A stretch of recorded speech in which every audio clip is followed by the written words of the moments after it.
ঘন কুয়াশায় ঢাকা মাওয়া এক্সপ্রেসওয়েতে দুর্ঘটনার কবলে বেশ কিছু যানবাহন, নিহত 1, আহত অন্তত 15। ঢাকা বরিশাল নৌপথে 2টি লঞ্চের সংঘর্ষ। নিউ ইয়র্ক ও লন্ডনে $300 মিলিয়ন পাচারের অভিযোগে শেখ হাসিনা ও জয়ের বিরুদ্ধে দুদকের অনুসন্ধান শুরু।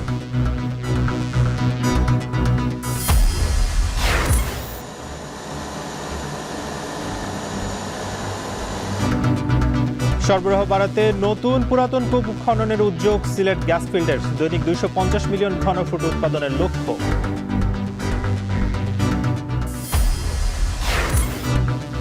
এবং ব্যাটিং ব্যর্থতা অনূর্ধ্ব-19 নারী এশিয়া কাপ জয়ের স্বপ্ন অধরা বাংলাদেশের।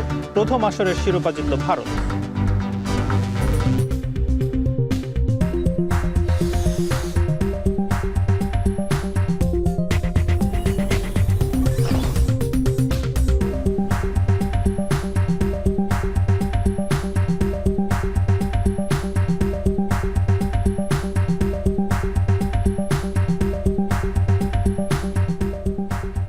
স্বাগত। এখন ঢাকায় পুরো আয়োজন জুড়ে সঙ্গে আছি আমি নাজমুস সাকিব। ঘন কুয়াশায় ঢাকা মাওয়া এক্সপ্রেসওয়েতে 10 থেকে 12টি যানবাহনের মধ্যে সংঘর্ষ হয়েছে। এতে একজন নিহত ও অন্তত 15 জন আহত হয়েছেন। সেই খোঁজ রাখছেন আরিফ হোসেন, চলে যাচ্ছি তার কাছে। আরিফ, জানাবেন যে একজন তো নিহত হয়েছে, আহতদের কোন হাসপাতালে ভর্তি করা হয়েছে এবং যান চলাচল স্বাভাবিক হলো কতটা? সাকিব, আমরা এই মুহূর্তে শ্রীনগর হাসপাতালে রয়েছি। এখানের যে কর্তব্যরত চিকিৎসক তিনি আমাদেরকে জানিয়েছেন সকাল 6টায় যে দুর্ঘটনা ঘটেছে সেই দুর্ঘটনার রোগী নিয়ে শ্রীনগর হাসপাতালে বস্তুতপক্ষে 8:30টার সময় আসা হয়েছে। এখানে ফরহাদ নামের যে ব্যক্তি ছিলেন তিনি গুরুতর ইনজুর্ড ছিলেন এবং তার বিভিন্ন জায়গায় ক্ষতের চিহ্ন ছিল। এজন্য তিনি আনার পথেই মারা গিয়েছেন। এখানে আসার পর কর্তব্যরত যিনি চিকিৎসক ছিলেন তিনি তাকে মৃত ঘোষণা করেন। এছাড়া আরেকজন ব্যক্তি ছিলেন যার নাম জাকির, তাকে ইতিমধ্যেই মিটফোর্ড হাসপাতালে ট্রান্সফার করে দিয়েছেন এখানকার কর্তব্যরত চিকিৎসক। তিনি জানিয়েছেন তার পিঠে এবং মাথার পেছনের দিকে বেশ কিছু ক্ষত চিহ্ন রয়েছে। এছাড়া আপনি নিশ্চয়ই জানেন যে সকাল 6টায় প্রথমে একটি ধীরগতির মাইক্রোবাসকে ধাক্কা দেয় একটি কাভার্ড ভ্যান। এরপরে এক এক করে দুর্ঘটনার কবলে পড়ে ঢাকা থেকে দক্ষিণ অঞ্চলে যাওয়া বিভিন্ন ধরনের গাড়ি। এর মধ্যে রয়েছে সাকুরা পরিবহন। কাভার্ড ভ্যানটি দাঁড়িয়ে থাকা যে কাভার্ড ভ্যানটি দুর্ঘটনায় পতিত হয়েছে, এরপরে সেই গাড়িটিকে ধাক্কা দেয় সাকুরা পরিবহনের একটি গাড়ি। এরপরে গ্রিন লাইনের একটি গাড়ি এবং অ্যানা পরিবহনের একটি গাড়ি এবং গোল্ডেন লাইনের একটি গাড়ি এক এক করে পেছনে পেছনে ধাক্কা দিতে দিতে আসে। কারণ জানেন সকাল 6টায় তীব্র শীতে ঘন কুয়াশায় রাস্তা 20 ফিটের মধ্যে চোখ আটকে যায়। যারা ড্রাইভার রয়েছেন তারা আমাদেরকে জানিয়েছেন কোনোভাবেই তাদের গাড়ি 40 থেকে 50 স্পিডের উপরে ছিল না। তবে যখন তারা দেখতে পেয়েছেন সামনে একটি গাড়ি রয়েছে ততক্ষণে তারা গাড়িটিকে ধাক্কা দিয়ে দিয়েছেন। এবং এখানে হাইওয়ে থানার পুলিশ ছিলেন, তিনি আমাদেরকে জানিয়েছেন সকাল 6টায় ধাক্কা লাগার কিছুক্ষণ পরেই অর্থাৎ 6:30 থেকে 7টার মধ্যে তারা ঘটনাস্থলে চলে আসেন। এরপরে তীব্র যেই যানজটটি তৈরি হয়েছে সেই যানজটটি দ্রুত তারা র্যাকেট দিয়ে গাড়ি সরিয়ে অর্থাৎ রাস্তার এক অংশে নিয়ে এসে এরপরে সেই যানজটটি মুক্ত করেন ঢাকা মাওয়া এক্সপ্রেসওয়ে। এর পরে এক এক করে যারা আহত হয়েছিলেন তাদের মধ্যে কারো হাত কেটে গিয়েছে, কারো পা কেটে গিয়েছে, কারো মাথা ফেটে গিয়েছে। এমন ছোটোখাটো যারা আহত হয়েছেন তারা ফার্স্ট এইডের জন্য আশপাশের হাসপাতালগুলোতে চলে গিয়েছেন। এছাড়া কেউ কেউ এক্সপ্রেসওয়ে ধরে শরীয়তপুর, মাদারীপুর, ভাঙ্গায় চলে গিয়েছেন এবং কেউ কেউ ঢাকা মেডিকেলে গিয়েছেন। তবে বিচ্ছিন্নভাবে এখন পর্যন্ত আমরা যে তথ্য পাচ্ছি তাতে 15 জন আহতর খবর আমরা পাচ্ছি এবং একজন নিহত হয়েছেন। তবে এখন পর্যন্ত যেই গাড়িগুলো ক্ষতিগ্রস্ত হয়েছে অধিকাংশ গাড়ির সামনের যে গ্লাসটি ভেঙে গিয়েছে। তবে মাইক্রোবাসটি যেটি রয়েছে সেটি দুর্ঘটনার কবলে সবচেয়ে বেশি পড়েছে, কারণ সেই গাড়িটি কিছুটা ধীর গতির ছিল। কারণ কুয়াশার কারণে যিনি ড্রাইভার ছিলেন ফরহাদ হোসেন তিনি কিন্তু ঘটনাস্থলে এবং তাকে নিয়ে আসার পথে তিনি নিহত হয়েছেন, তিনি গুরুতর আহত হয়েছিলেন। যারা প্রত্যক্ষদর্শী রয়েছে তারা বলছিলেন যে এই মাইক্রোবাসটি তারা ধীর গতিতে চালাচ্ছিলেন। পেছন থেকে একটি কাভার্ড ভ্যান যেটি দ্রুত গতি ছিল সেই কাভার্ড ভ্যানটি এসে প্রথমে মাইক্রোবাসের পেছনে ধাক্কা দেয়। এখান থেকে ঘটনার সূত্রপাত। এরপরে এক এক করে দুর্ঘটনার শিকার হয় বেশ কয়েকটি গাড়ি। তবে যারা গাড়ি কর্তৃপক্ষ রয়েছেন তারা বলছেন সামনের গ্লাসটি, যে গ্লাসটি ভেঙে গিয়েছে সেই গ্লাসটি ভেঙে যাওয়ার ফলে অন্ততপক্ষে 2.5 থেকে 3 লাখ টাকা, কোনো কোনো ক্ষেত্রে 4 থেকে 5 লাখ টাকা পর্যন্ত ক্ষতির সম্মুখীন হবে। এবং অন্যান্য যেই গাড়িগুলো, সেই গাড়িগুলোর যারা আহত হয়েছেন, এই আহতদের বাদ দিয়ে গাড়ির যেই পরিমাণ ক্ষতি হয়েছে তাতে প্রতিটি গাড়িরই প্রায় 3 থেকে 3.5 লাখ 4 লাখ টাকা পর্যন্ত ক্ষয়ক্ষতি হবে এমনটা ধারণা করেছেন। তবে ইতিমধ্যে হাইওয়ে পুলিশ এবং র্যাবের যারা সদস্য রয়েছেন তারা সবাই হাইওয়ে থেকে যেই দুর্ঘটনার শিকার গাড়িগুলোকে সরিয়ে ফেলেছেন এবং এখন রাস্তা মোটামুটি ক্লিয়ার। তবে যারা আহত রয়েছেন তাদেরকে চিকিৎসা দেওয়া হয়েছে বিভিন্ন হাসপাতালে এবং যিনি নিহত রয়েছেন তার স্বজনরা তাকে বাড়ি নিয়ে গেছেন। সাকিব। ঢাকা মাওয়া সড়কে যে দুর্ঘটনা ঘটেছে সে খবর জানাচ্ছিলেন সহকর্মী আরিফ হোসেন। অন্যদিকে কুয়াশার কারণে মেঘনা নদীতে ঢাকা বরিশাল নৌরুটের সুন্দরবন 12 এবং প্রিন্স আওলাদ 10 লঞ্চের মুখোমুখি সংঘর্ষে বেশ কয়েকজন আহত হয়েছেন। এ নিয়ে আরও জানাতে বরিশাল থেকে যুক্ত হচ্ছেন অমিত হাসান। অমিত, জানাবেন যে বরিশালগামী দুর্ঘটনা কবলিত লঞ্চটি কখন নাগাদ ঘাটে ফিরতে পারে এবং যাত্রীদের অবস্থা কেমন, জানা গেছে কিনা? সাকিব, গতকাল রাতে মধ্যরাতে 2:15টার দিকে আনুমানিক তখন কি চাঁদপুরের মেঘনা নদীতেই দুর্ঘটনা ঘটে এবং এর বিআইডব্লিউটি কর্তৃপক্ষ জানিয়েছেন যে দুটি লঞ্চ দুর্ঘটনা ঘটেছে তার একটি লঞ্চ রাতেই কীর্তনখোলা 10 যেটি রয়েছে সেটি রাতেই ঢাকার উদ্দেশ্যে রওনা দেয় এবং সকাল নাগাদ পৌঁছে যায়। তবে যে প্রিন্স আওলাদ 10 লঞ্চটি রয়েছে সেই লঞ্চটি আসলে বরিশালের দিকে রওনা দিতে পারেনি।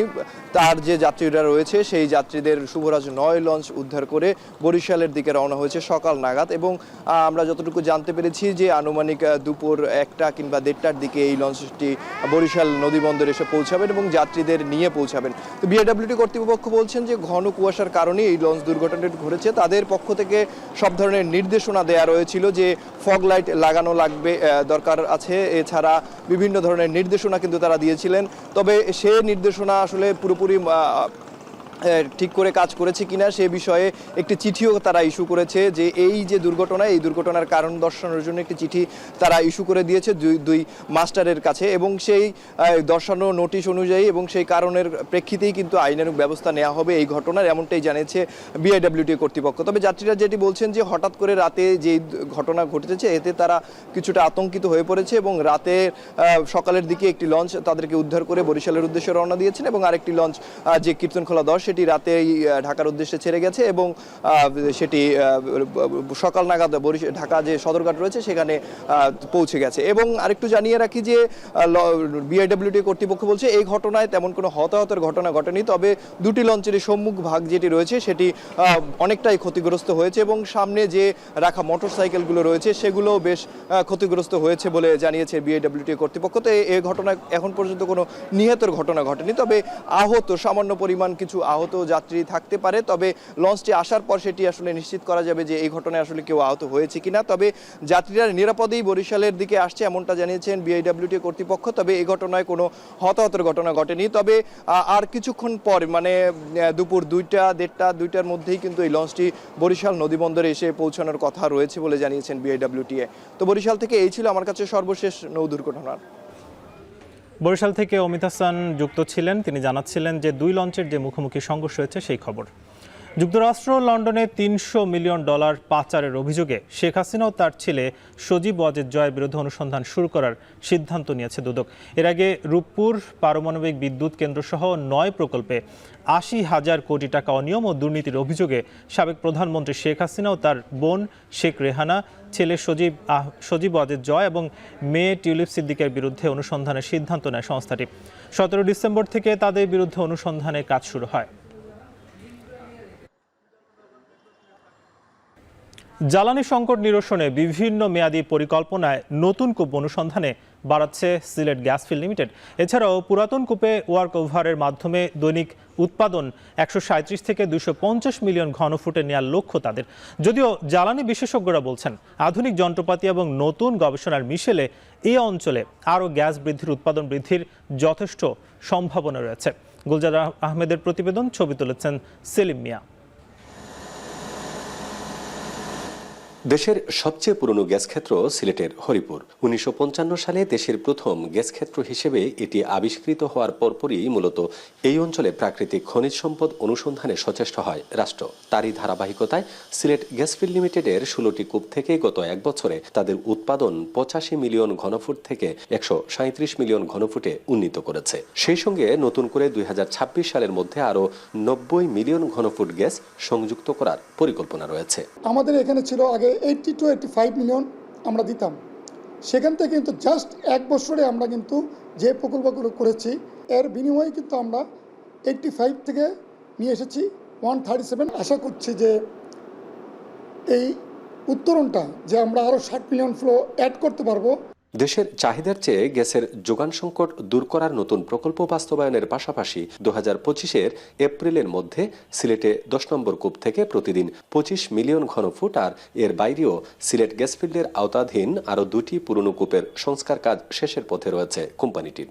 সেটি হয়ে গেলে ২০২৫ সালের জুনের মধ্যে আরও ৩০ মিলিয়ন সহ দৈনিক প্রায় ৫৫ মিলিয়ন ঘনফুট গ্যাস নতুন করে জাতীয় গ্রিডে যুক্ত হবে। পরিকল্পনা অনুযায়ী সব কাজ সময়সীমার মধ্যে শেষ হলে শুধুমাত্র সিলেট গ্যাসফিল্ডই জাতীয় গ্রিডে ২০২৬ সালের মধ্যে প্রতিদিন ২৫০ মিলিয়ন ঘনফুট গ্যাস সরবরাহ করতে পারবে। জাস্ট ডিমার্কেশন হয়ে গেলে আমরা আমাদেরকে বুঝিয়ে দিবে এবং বুঝিয়ে দেওয়ার পরে আমরা এই ৩ কিলোমিটার পাবো।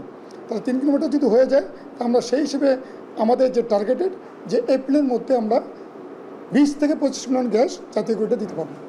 বিগত ৫ বছর আগে সিলেট গ্যাসফিল্ডের যে উৎপাদন সক্ষমতা ছিল তার থেকে এখন উৎপাদন ২.৭ গুণ বেড়েছে। জ্বালানি বিশেষজ্ঞরা বলছেন, বর্তমানে যে প্রক্রিয়া গ্যাস উত্তোলন হচ্ছে সেটা যদি আরও আধুনিক হয় তাহলে সহজেই এর উৎপাদন আরও বৃদ্ধি করা সম্ভব হবে।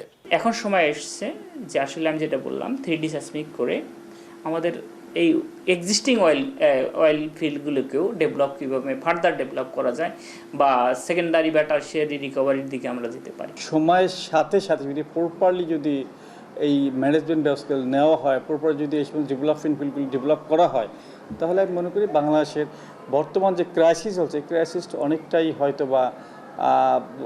হয়তো বা এখান থেকে যোগান দেওয়া সম্ভব হবে। সিলেট গ্যাসফিল্ড বর্তমানে ১৬টি কূপের মাধ্যমে বছরে ৩৩,৭৪৪ মিলিয়ন ঘনফুট গ্যাস জাতীয় গ্রিডে সরবরাহ করছে। তার সাথে যোগান দিচ্ছে ৩৭,২৪৭ ব্যারেল কন্ডেনসেট ও এনজেল। তাছাড়া ২০২৩-২৪ অর্থবছরে লাভজনক প্রতিষ্ঠানটি সরকারের কোষাগারে জমা দিয়েছে প্রায় ৭৭৯ কোটি টাকা। গুলজার আহমেদ, এখন সিলেট। সম্প্রীতির বাংলাদেশ গড়ার লক্ষ্যে জনসভা করছে পঞ্চগড়ের বোদা ও দেবীগঞ্জ উপজেলা বিএনপি। বোদা উপজেলার সাকোয়া হাই স্কুল মাঠ থেকে জনসভার প্রস্তুতির খবর জানাতে যুক্ত হচ্ছেন সহকর্মী জাওয়াদ মাহমুদ। জাওয়াদ, জানাবেন যে সভা কখন শুরু হবে এবং আজকের এই সমাবেশে কি বার্তা থাকবে? বোদা উপজেলার সাকোয়া হাই স্কুল মাঠে জনসমাবেশটি হচ্ছে, সেটি মূলত দীর্ঘ ৬ বছর পর আজকে এরকম বড় পরিসরে অনুষ্ঠিত হবে। এটি বাদ জোহর আনুষ্ঠানিকভাবে শুরু হওয়ার কথা থাকলেও আমরা এখন দেখছি যে প্রস্তুতির কাজ চলছে এবং প্রস্তুতি প্রায় শেষ পর্যায়ে চলে এসেছে এবং এর মধ্যে এখানের যেসব নেতাকর্মী আছেন তারা আসা শুরু করেছেন এবং আমরা দেখছি যে ধীরে ধীরে নেতাকর্মীরা আসছেন এবং এইখানে আজকের যে 2টি উপজেলা রয়েছে, বিশেষ করে এটি একটি পঞ্চগড় 2 আসনের 2টি উপজেলা বোদা এবং দেবীগঞ্জ, এই 2টি মিলিত আসন রয়েছে। এই 2 আসনের নেতাকর্মীরাই মূলত এখানে আজকের জনসভাটি করছে এবং আজকের এই জনসভায় প্রধান অতিথি হিসেবে বক্তব্য রাখার কথা রয়েছে বিএনপির মহাসচিব মির্জা ফখরুল ইসলাম আলমগীর। এবং আমরা দেখতে পাচ্ছি যে মঞ্চ প্রস্তুতির কাজও কিন্তু এখন প্রায় শেষ পর্যায়ে, এখনও মঞ্চ প্রস্তুতির কাজ চলছে এবং যারা নেতাকর্মীরা আছে এই 2 উপজেলায় প্রায় 20টি ইউনিয়ন রয়েছে, এই 20টি ইউনিয়নের নেতাকর্মীরাই মূলত আজকে এখানে উপস্থিত থাকবেন। এছাড়া বিএনপির কেন্দ্রীয় নেতৃবৃন্দ উপস্থিত থাকবেন এখানে। বিএনপির চেয়ারপারসন উপদেষ্টা বেবি নাজনীন থাকার কথা রয়েছে আজকের এই বিশেষ অতিথি হিসেবে আজকের জনসভায়। এছাড়া ইঞ্জিনিয়ার ইশরাক হোসেন, যিনি বিএনপির আন্তর্জাতিক বিষয়ক কমিটির সদস্য, তার থাকার কথা রয়েছে। এছাড়া আসাদুল হাবিব দুলু, যিনি এই রংপুর বিভাগীয় সাংগঠনিক সম্পাদক, তিনি থাকবেন এবং আজকে যে সভাপতিত্ব করছেন ফরাদ হোসেন আজাদ, তিনি এই পঞ্চগড় জেলা বিএনপির সদস্য সচিব, তার সভাপতিত্বে আজকের এই জনসভাটি অনুষ্ঠিত হবে। এবং আমরা দেখছি এই জনসভা ঘিরে কিন্তু যারা এই পঞ্চগড়ের 2 উপজেলার 20টি ইউনিয়ন রয়েছে এবং যারা এই মাঠে আজকে এসেছেন তাদের সাথে আমরা কথা বলেছি, তাদের মধ্যে একটি উচ্ছ্বাস লক্ষ্য করা যাচ্ছে। তারা যেহেতু বলছেন যে অর্ধযুগ পর এমন একটি বড় জনসভার তারা আয়োজন করেছে এবং সামনেই যেহেতু ত্রয়োদশ জাতীয় সংসদ নির্বাচনের একটি সময়সীমা ঘোষণা করা হয়েছে, তো সেই নির্বাচনকে ঘিরে তাদের যে তৎপরতা সেটি তাদেরকে উজ্জীবিত করবে এবং নির্বাচনের প্রস্তুতি নিতে তাদেরকে সহায়তা করবে। এবং এছাড়াও এই যে সংসদীয় আসনটি রয়েছে, এই আসনে কিন্তু সংখ্যালঘু সম্প্রদায়ের বেশ কিছু ভোটার আছে, বিশেষ করে হিন্দু ও বৌদ্ধ সম্প্রদায়ের এখানে ভোটার রয়েছে। তারা বলছে এই জনসভা থেকে একটি সাম্প্রদায়িক সম্প্রীতির বার্তাও দেওয়া হবে। এছাড়া আজকের এই জনসভা তাদের সামগ্রিকভাবে নির্বাচনের প্রস্তুতি নিতে সহায়তা করবে বলেও তারা বলছেন। এই ছিল আজকের এই বোদা উপজেলা সাঁকো হাই স্কুল মাঠ থেকে জনসভার সবশেষ। রাজধানীর বিভিন্ন অফিস পাড়া ও শপিং মলে পর্যাপ্ত পার্কিং ব্যবস্থা না থাকায় দীর্ঘ সময় পাশের সড়কেই রাখা হচ্ছে গাড়ি। 4 লেনের 2 লেনেই পার্কিংয়ের কারণে সড়ক সরু হয়ে তৈরি হচ্ছে জনভোগান্তি ও যানজট। অবৈধ পার্কিং উচ্ছেদের কথা থাকলেও খোদ ঢাকা দক্ষিণ সিটি কর্পোরেশনে গুরুত্বপূর্ণ সড়কে বিভিন্ন মেয়াদে পার্কিং ইজারা দিয়ে রেখেছে। রুবেল পারভেজের ক্যামেরায় বিস্তারিত বাজিদ সাদের প্রতিবেদনে।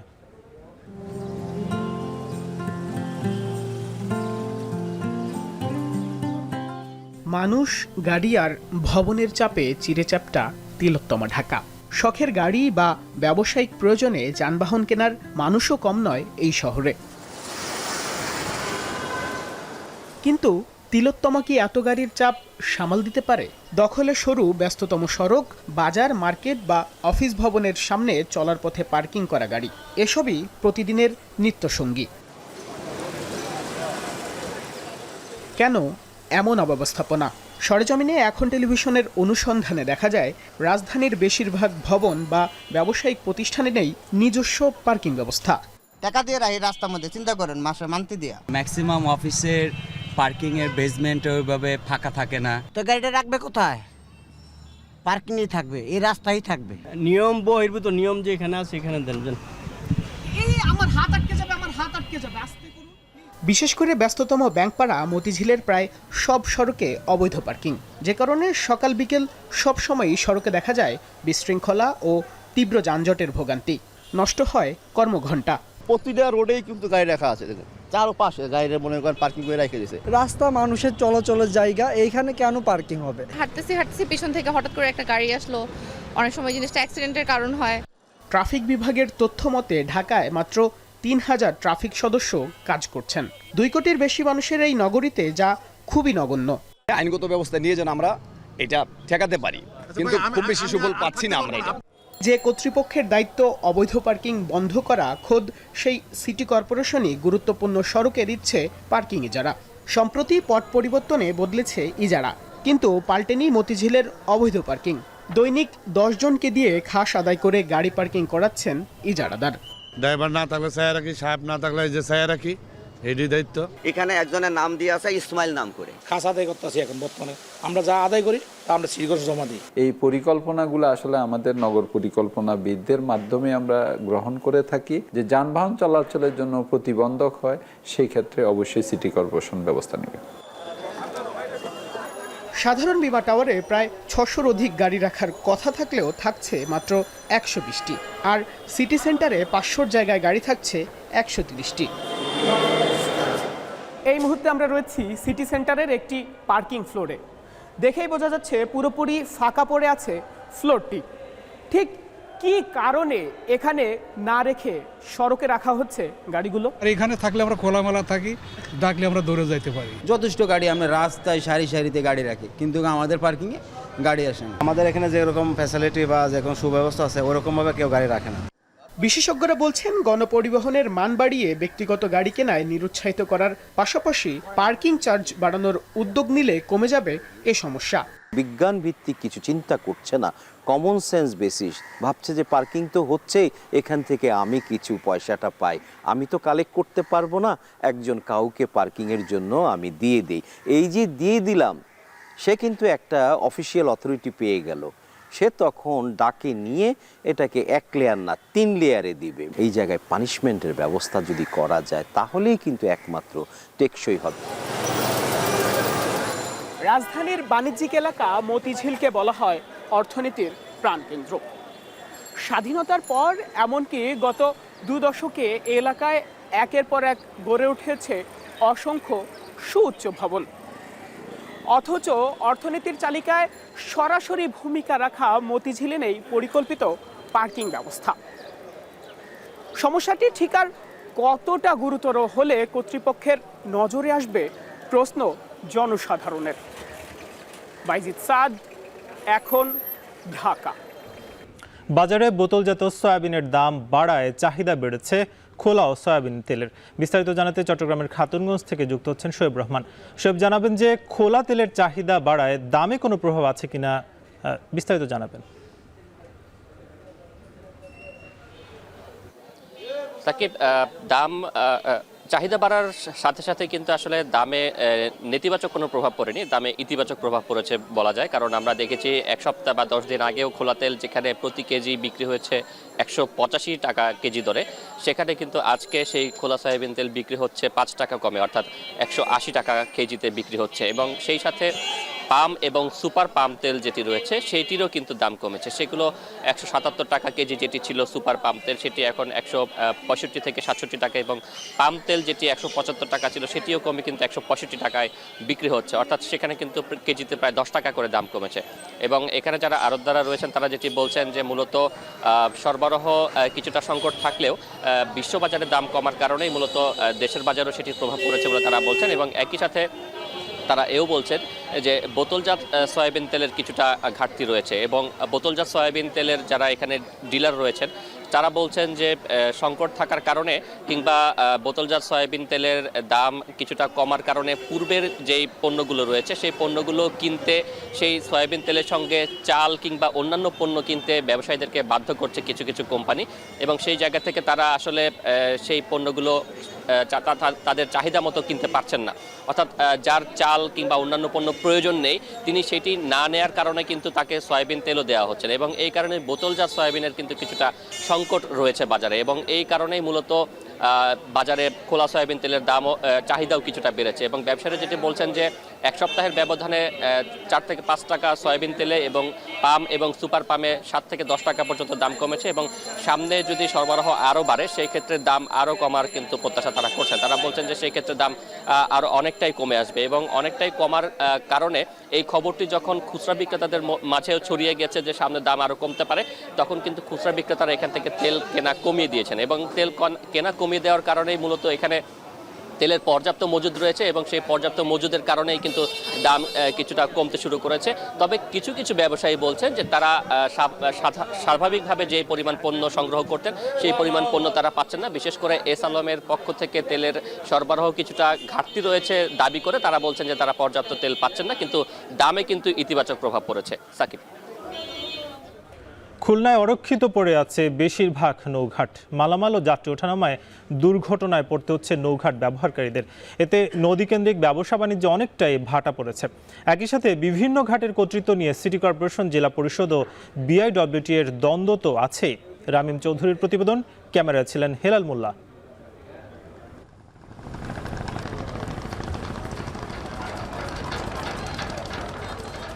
খুলনার কোল ঘেঁষে বয়ে যাওয়া ভৈরবের ঢেউ 100 বছরের বেশি সময় ধরে নৌপথের ব্যবসার অন্যতম রুট। এই নদীকে কেন্দ্র করেই গড়ে উঠেছে দক্ষিণের সবচেয়ে গুরুত্বপূর্ণ ব্যবসায়িক কেন্দ্র বড়বাজার। ব্রিটিশ শাসনামলে গড়ে ওঠা এই বাজার এখন আরও প্রশস্ত হয়েছে, বেড়েছে পরিধি। খরচ কম হওয়ায় এখনও খুলনার বড়বাজার থেকে নদীপথে বিভিন্ন এলাকায় পণ্য আনা নেওয়া হয়। মালবাহী ট্রলার ভেড়ার জন্য নির্ধারিত রয়েছে কয়েকটি নৌঘাট। সবথেকে বেশি মালামাল বহন করা হয় তুলাপট্টি ঘাট থেকে। শুক্রবার বাদে সপ্তাহের 6 দিনই এই ঘাট ব্যবহার করেন দূর দূরান্তের ব্যবসায়ীরা। তবে সিটি কর্পোরেশনের নিয়ন্ত্রিত তুলাপট্টি ঘাট যেন ভাগাড়ে পরিণত হয়েছে। ছোট্ট একটি পল্টনে দুর্ঘটনার শিকার হচ্ছেন শ্রমিকরা। হাজার হাজার লেবাররা ওঠানামা করে, শ্রমিকরা বস্তা নিয়ে উঠতে পারতেছে না, সিঁড়ি ভেঙে গেছে। এইটা সিটি কর্পোরেশনের ঘাট, শ্রমিক মল্ল বাঁচলো বা হাত বাংলো পাও বাংলো ওগুলো তাকে দেখার দরকার নাই, ট্রলার ভেললেই টাকা নিয়ে যায়। শত বছরের রকেট ঘাট পরিচর্যার অভাবে এখন বন্ধ। এখানে পড়ে আছে পুরনো একটি পল্টন। বিআইডব্লিউটি এর নিয়ন্ত্রিত 4 থেকে 7 নম্বর ঘাট ভাঙনের কারণে আগের তুলনায় কমেছে পণ্য খালাস।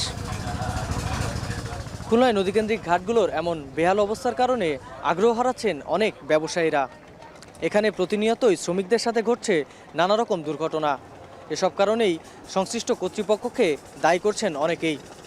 প্রতিটি ঘাট থেকে টোল আদায় করা হলেও মিলছে না কাঙ্ক্ষিত সংস্কার।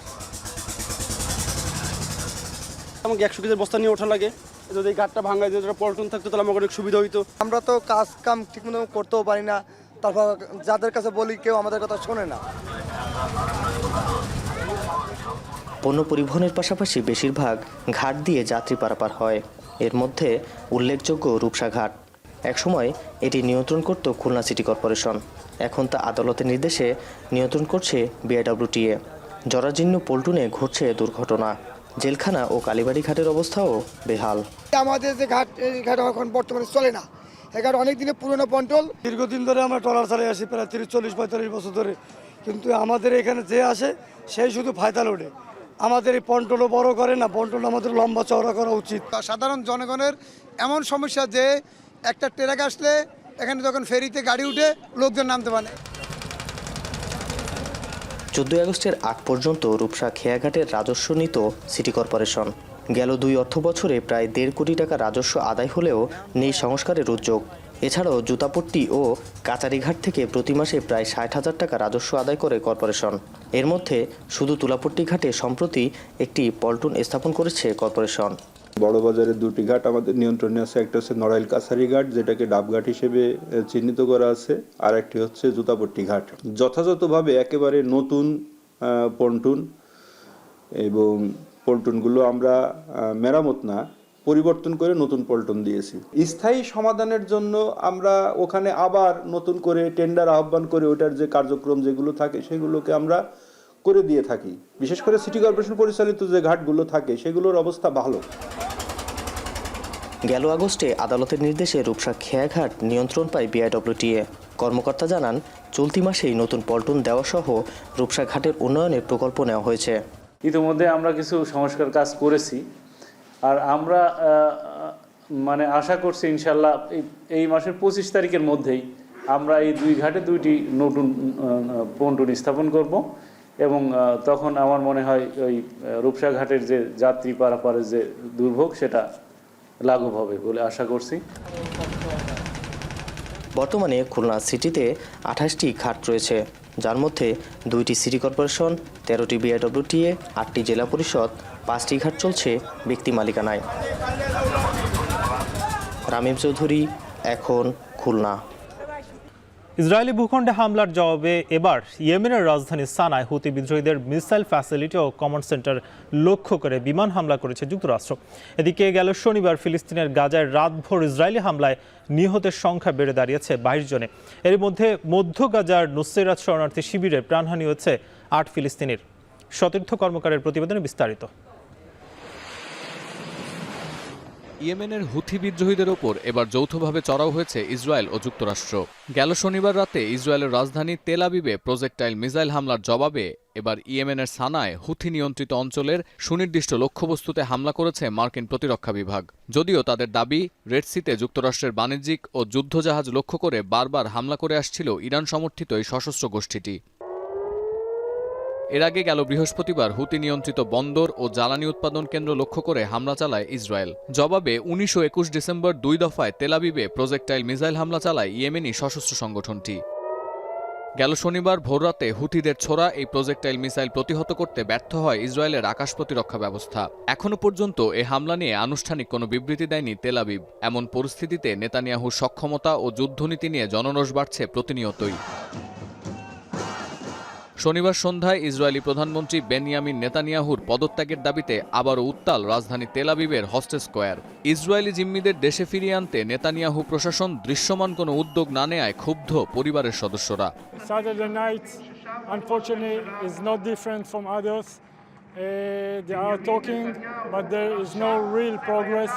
We listen from, we get all kind of messages and we don't know what to believe anymore. এদিকে অধিকৃত পশ্চিম তীর ও গাজার দক্ষিণাঞ্চলীয় নুসাইরাত ও দেইর আল বালা শহরে অভিযান জোরদার করেছে ইসরায়েলি প্রতিরক্ষা বিভাগ। দক্ষিণ গাজার কামাল আদওয়ান হাসপাতাল খালি করার নির্দেশ দেওয়ার পাশাপাশি এর আশেপাশের এলাকার বাসিন্দাদের সরে যেতে বাধ্য করছে ইসরায়েলি সেনারা। অভিযান চলছে জাবালিয়ার আল আদোয়া স্বাস্থ্যকেন্দ্রেও। এমন বাস্তবতায়ও গাজায় যুদ্ধবিরতি কার্যকরে মিশরে আলোচনায় বসেছে হামাস, ইসলামিক জিহাদ সহ কয়েকটি সংগঠনের প্রতিনিধি দল। ইসরায়েল নতুন করে কোনো শর্ত না দিলে সমঝোতার সম্ভাবনাও দেখছেন প্রতিনিধি দলের সদস্যরা। চলমান ইসরায়েলি আগ্রাসনের প্রতিবাদে বড়দিনের মূল আনুষ্ঠানিকতা ছাড়া সব ধরনের আয়োজন বাতিল করেছে জেরুজালেমের দক্ষিণে অবস্থিত যীশুখ্রিস্টের জন্মস্থান খ্যাত বেথলেহেমের স্থানীয় প্রশাসন। ইসরায়েল অধিকৃত এই পুণ্যভূমির মেয়র বলছেন, ইসরায়েলি আগ্রাসন ও আন্তর্জাতিক মহলের নীরবতার প্রতিবাদে এই সিদ্ধান্ত নেওয়া হয়েছে।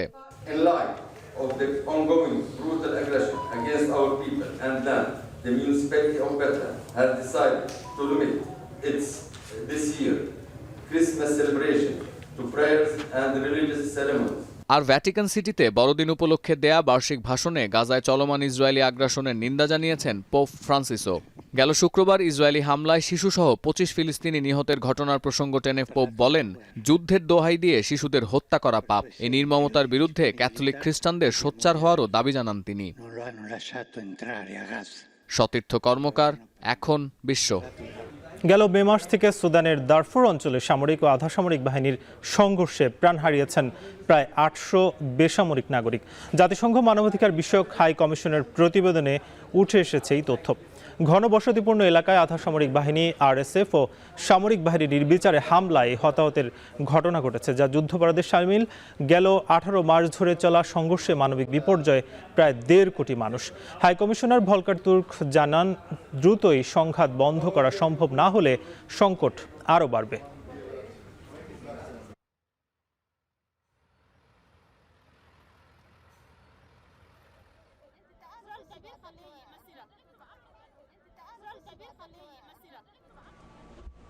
ব্রাজিলে একটি যাত্রীবাহী বাস ও ট্রাকের সংঘর্ষে অন্তত 38 জনের প্রাণহানি হয়েছে।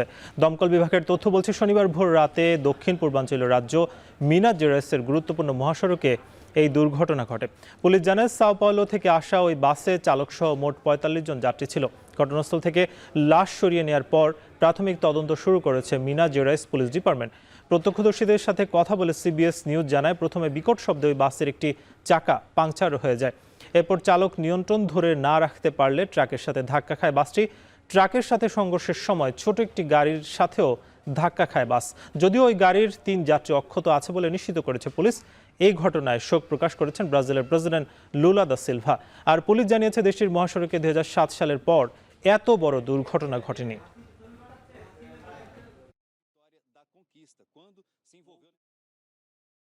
দিনে কাজ করতে হয় 12 থেকে 13 ঘন্টা, অথচ পরিশ্রমের তুলনায় বেতন সামান্যই। তবু দেশের ক্রিকেটকে উপভোগ্য করে তুলতে সিলেট আন্তর্জাতিক স্টেডিয়ামে কাজ করতে যাচ্ছেন 25 কর্মী। আর তাদের জন্য এবার ঈদের চাঁদ হয়ে এসেছে বেতন বৃদ্ধির খবর।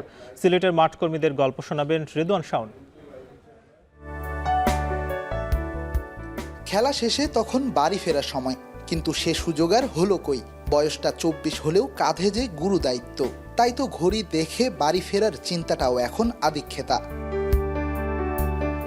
সিলেট আন্তর্জাতিক ক্রিকেট স্টেডিয়ামে বসেছে এনসিএল এর টি-20 মেলা।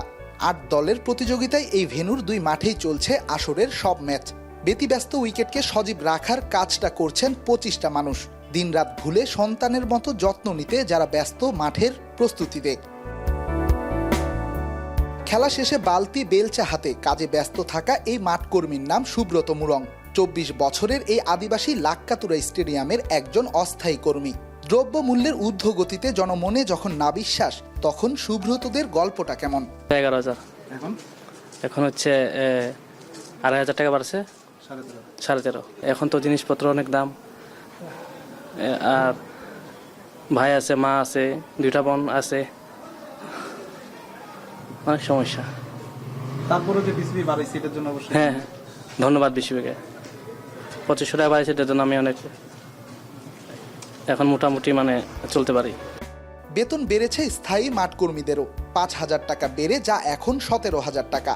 খেলাধুলা না থাকলে আমরা 7:30টার সময় বা 5:30-5টার সময় আমরা যাই। যখন এখন আমাদেরকে পারমানেন্ট করছে মনটা অনেক আনন্দ, মানে কাম করতে ভালো লাগে, মানে কষ্ট মনে হয় না এখন। 12 থেকে 13 ঘন্টার এই হাড়ভাঙ্গা পরিশ্রমের পর অবশ্য দিন শেষে বাংলাদেশের একটি জয়ই শান্তি যোগায় মাঠকর্মীদের মনে। তবে কঠিন সময়ে ক্রিকেট বোর্ডের বেতন বাড়ানোর সিদ্ধান্তকে সাধুবাদ জানিয়েছেন তারা। তখন কি আসলে কষ্টের ইয়াটা ভুলে যান? হ্যাঁ, তখন আমাদের কাছে কোনো এই যে আমরা যে সারাদিন যে কাজ করি, মানে যে সময় আমরা বাসায় যাই সে সময় আমাদের আর কষ্ট লাগে না, আনন্দ লাগে অনেক। দেশের কোটি কোটি মানুষের আবেগের ক্রিকেটকে আগলে রাখা এসব মাঠকর্মীর আত্মত্যাগের হিসাব হয়তো থেকে যায় আড়ালে। পর্দার অন্তরালের এসব নায়করাই যে ক্রিকেটকে করে তুলে আনন্দের উপলক্ষ, এই উপলব্ধি হয় কয়জনের? সিলেট আন্তর্জাতিক ক্রিকেট স্টেডিয়াম থেকে রেদওয়ান শাওন, এখন। শেষ করছি এখন ঢাকা, তার আগে শিরোনামগুলো আরও একবার। শেখ হাসিনার বিরুদ্ধে রেড নোটিশ জারি ইন্টারপোলের। নিউ ইয়র্ক ও লন্ডনে $300 মিলিয়ন পাচারের অভিযোগে দুদকের অনুসন্ধান শুরু। ঘন কুয়াশায় ঢাকা মাওয়া এক্সপ্রেসওয়েতে দুর্ঘটনার কবলে বেশ কিছু যানবাহন, নিহত 1, আহত অন্তত 15। ঢাকা বরিশাল নৌপথে 2টি লঞ্চের সংঘর্ষ।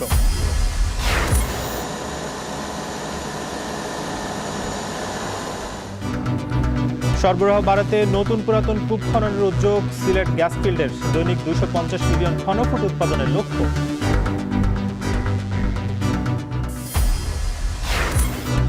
এবং ব্যাটিং ব্যর্থতা অনূর্ধ্ব 19 নারী এশিয়া কাপ জয়ের স্বপ্ন অধরা বাংলাদেশের। প্রথম আসরের শিরোপা জিতল ভারত। এই ছিল এখন ঢাকার আয়োজনে। এখন টেলিভিশন ওয়েবসাইট দেখতে ভিজিট করুন www.ekhon.tv। এছাড়া ফেসবুক দেখতে ভিজিট করুন facebook.com/tv.ekhon। ইউটিউবে দেখতে ভিজিট করুন youtube.com/c/ekhon tv।